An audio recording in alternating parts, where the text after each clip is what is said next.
ಶಿವಮೊಗ್ಗದ ಖಾಸಗಿ ಶಾಲೆಯ ಗಣಿತ ಶಿಕ್ಷಕ ಗಿರೀಶ್ ಅವರಿಗೆ ಗೌರವ ಡಾಕ್ಟರೇಟ್ ನೀಡಲಾಗಿದೆ. ಗಿರೀಶ್ ಅವರು India book of records holder, Swami Vivekananda pride achievers award ಸೇರಿದಂತೆ ವಿವಿಧ ದಾಖಲೆಗಳನ್ನು ಮಾಡಿದ್ದಾರೆ. ಈ ಎಲ್ಲ ಅಂಶಗಳನ್ನು ಗುರುತಿಸಿದ ಹೊಸದಿಲ್ಲಿಯ ವರ್ಲ್ಡ್ ಎನ್ವಿರಾನ್ಮೆಂಟ್ ಪ್ರೊಟೆಕ್ಷನ್ ಕಮಿಷನ್ ಗೌರವ ಡಾಕ್ಟರೇಟ್ ಪ್ರದಾನ ಮಾಡಿದೆ. ಗಿರೀಶ್ ಅವರು ಗಣಿತ ಶಿಕ್ಷಕರಾಗಿದ್ದು ಸ್ಪರ್ಧಾತ್ಮಕ ಪರೀಕ್ಷೆಗೆ ತಯಾರಿ ನಡೆಸುವವರಿಗೆ ಉಚಿತವಾಗಿ ಯೂಟ್ಯೂಬ್ನಲ್ಲಿ ತರಬೇತಿ ನೀಡ್ತಾ ಇದ್ದಾರೆ. ಗೌರವ ಡಾಕ್ಟರೇಟ್ ಸಿಕ್ಕಿರೋದಕ್ಕೆ ಅವರು ಹರ್ಷ ವ್ಯಕ್ತಪಡಿಸಿದ್ದಾರೆ.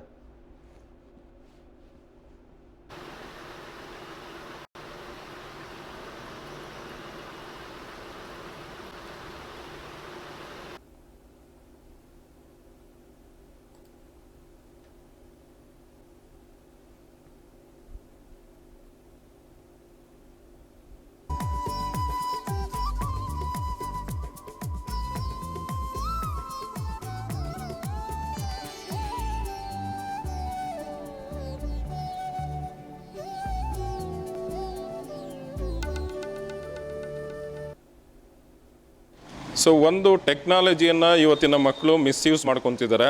ಆ ಟೆಕ್ನಾಲಜಿಯನ್ನು ಸರಿಯಾದ ರೀತಿಯಲ್ಲಿ ಬಳಸ್ಕೊಂಡ್ರೆ ನಾವು ವಿಶ್ವದಲ್ಲಿ ನಮ್ಮ ಹೆಸರನ್ನು ಗುರುತಿಸ್ಕೊಳಕ್ಕೆ ಸಾಧ್ಯ ಇದೆ ಅಂತ ಹೇಳ್ತೀನಿ.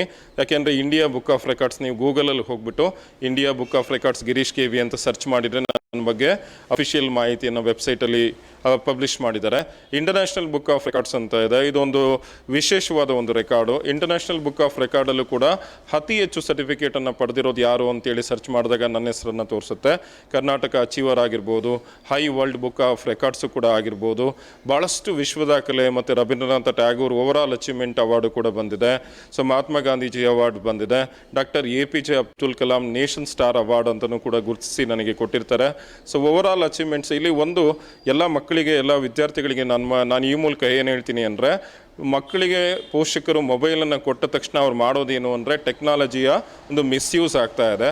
ಆ ಟೆಕ್ನಾಲಜಿಯನ್ನು ಸರಿಯಾದ ರೀತಿಯಲ್ಲಿ ನೀವು ಬಳಸ್ಕೊಂಡಿದ್ದೇ ಆದ ಅಂದರೆ ಸೊ ಏನು ಬೇಕಾದರೂ ನಮ್ಮನ್ನು ವಿಶ್ವದಲ್ಲಿ ನಮ್ಮನ್ನು ಗುರುತಿಸೋ ರೀತಿ ನಾವು ಬೆಳಿಬೋದು.